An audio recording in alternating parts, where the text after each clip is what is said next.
Buen día, bienvenidos a ISEO, Instituto Superior de Estudios de Occidente. Sean todos bienvenidos a esta presentación donde vamos a revisar nuestra unidad número 3, llamada la enfermedad mental, sí, que forma parte pues de nuestro módulo de fundamentos de la salud mental. Sean todos bienvenidos y vamos a comenzar.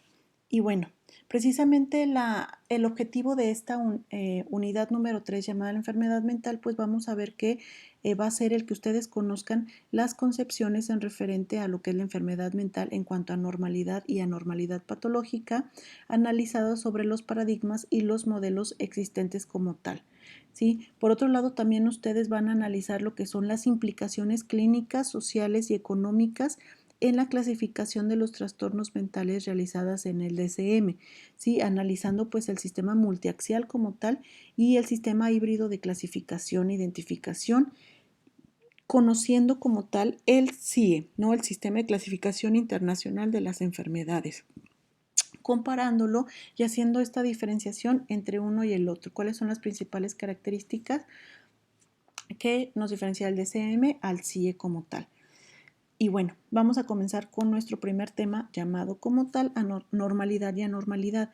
Y vamos a ver que precisamente existe una tendencia natural pues en el ser humano a considerar ciertas conductas como de carácter psicopatológico, ¿sí? Los términos como tal como locura, posesión demoníaca, insania, demencia, psicosis, lo que es los trastornos como tal, ¿sí? Han sido utilizados por diversos grupos culturales y en diferentes momentos históricos, ¿sí? Para poder identificar conductas consideradas anormales. Y precisamente pues esto nos hace pensar algunas cosas para analizar, ¿no? Algunos puntos para analizar, como sería cómo los fenómenos precisamente psicopatológicos son universales e intemporales, ¿sí? Cómo se han observado y se siguen observando en cualquier cultura y época.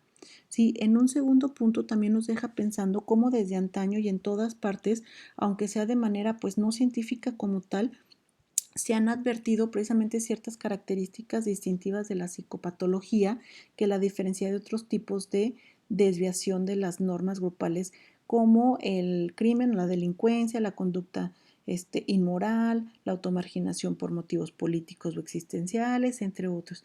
Y por último también nos deja pues analizando mucho cómo precisamente la necesidad de control de las conductas desviadas por parte de las sociedades a lo largo del tiempo se ha visto desde diferentes conductas como es el hecho de tenerlos como controlados, como aislados, para evitar desde su punto de vista pues que puedan ser personas dañinas o personas de riesgo para la sociedad como tal. Y les viene mejor pues aislarlas, ¿sí? Ya sea en la cárcel, en un psiquiátrico, ¿sí? Entonces, bueno, vamos a hacer estos tres principales análisis cuando revisemos este tema. Y bueno, precisamente hay que tomar en cuenta algunos criterios para que sea como definido lo que es la anormalidad. Y bueno, se ve desde diferentes enfoques como son desde los criterios estadísticos, los clínicos, los sociales o interpersonales, los subjetivos o intrapsíquicos y los biológicos. Son los diferentes enfoques o áreas desde los que yo puedo dar un criterio para dictaminar que existe una anormalidad. Y bueno, en nuestro tema 3.2, lo que son los factores biopsicosociales, pues vamos a ver que precisamente estos tienen pues una relación muy estrecha como tal con las enfermedades de lo que es la salud mental. Sí, entonces, bueno, la enfermedad como la física como la mental, pues es un puente muy delgado, sí, entre lo que son las esferas familiares, sociales, laborales, que son precisamente las tareas y las interacciones que se dan en estas pues de manera inadecuada, ¿sí? Entonces vamos a ver cómo impacta en la relación que existe entre lo que es la enfermedad mental y cómo impactan los factores biopsicosociales en la enfermedad mental y cómo pueden estos ayudar o convertirse en factores protectores o en factores de riesgo. Y bueno, en este mismo punto, pues vamos a ver que precisamente al no poder responder la persona a las exigencias del entorno, pues precisamente el instinto de supervivencia se mantiene pues en constante e intermitente, ¿no? En estado de alerta, de lucha, de huida. Y si esto precisamente es frecuente, pues va a generar mucho estrés, ¿sí? Que es precisamente cuando se empiezan a presentar la sintomatología. Por eso el hecho de estar en un estado de relajación, de tranquilidad, ayuda mucho a que disminuyan los síntomas en una enfermedad mental, ¿sí? Entonces, si no se da precisamente una atención oportuna y las molestias se siguen presentando o todo al contrario, ¿no? Aumentando como tal, pues se va a empezar a relacionar con un estado depresivo, de ansiedad o con algún otro, ¿sí? Y bueno, en nuestro tema 3.3 llamado el rol de la familia ante la enfermedad mental, pues vamos a ver cómo la familia precisamente funge un rol muy importante en lo que es la enfermedad mental del paciente, tanto desde la contención, el apoyo como la adherencia terapéutica. ¿Sí? Y precisamente la paciencia y la comprensión pues son dos factores muy importantes con los que debe contar la familia, que debe de tener siempre presente para así poder minimizar no solo los desórdenes que puede generar cualquier tipo de cuadro psicopatológico en la familia, sino que también el del propio paciente como tal. Entonces es importante siempre tener lo que es la paciencia, la comprensión, la empatía y la tolerancia para que evitar que haya como conflictos más allá del paciente identificado de su cuadro que presenta, también cómo le va a impactar y evitar que le impacte negativamente a la familia, ¿sí?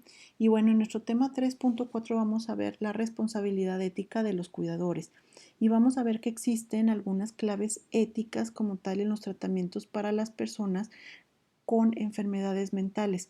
Y algunas de ellas pues es precisamente la vulnerabilidad o el respetar la autonomía, el consentimiento informado y la confidencialidad que se debe de tener precisamente en todo momento para que pues mantener siempre lo que es la ética como tal, tener la buena praxis y tener las buenas prácticas como tal.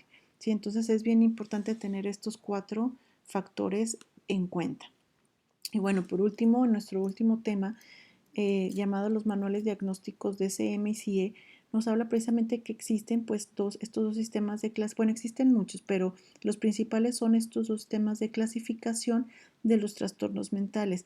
Estos nos van a servir precisamente para ordenar y clasificar en categorías pues diferenciadas los cuadros clínicos que son de mucha utilidad, importancia y necesidad como tal, ¿sí? Ya que nos ayudan a constituir un lenguaje común entre profesionales como tal, homologar como pudiera ser los síntomas o los tecnicismos o los conceptos o los trastornos, y también se posee una capacidad pronóstica como tal, y también pues estas clasificaciones son una herramienta muy útil para la investigación, nos ayuda a dar un diagnóstico más acertado y a homologar los criterios. Y bueno, también en estos manuales pues clasifican precisamente los trastornos psicopatológicos según un enfoque por categorías. Sí, está el enfoque descriptivo que clasifica los trastornos y los agrupa precisamente en secciones en función de las características clínicas observables y no según las causas como psicodinámicas, imaginadas, sociales o biológicas, ¿sí? Sino lo que observamos, ¿sí? Entonces eso es donde pues da ahora sí su parte de funcionalidad, ¿sí? Y claridad, ¿sí? En la parte descriptiva y observable. Y bueno, por este momento sería todo. Les agradezco mucho su disposición, su tiempo y quedo totalmente a sus órdenes. Espero que tengan un excelente día. Saludos.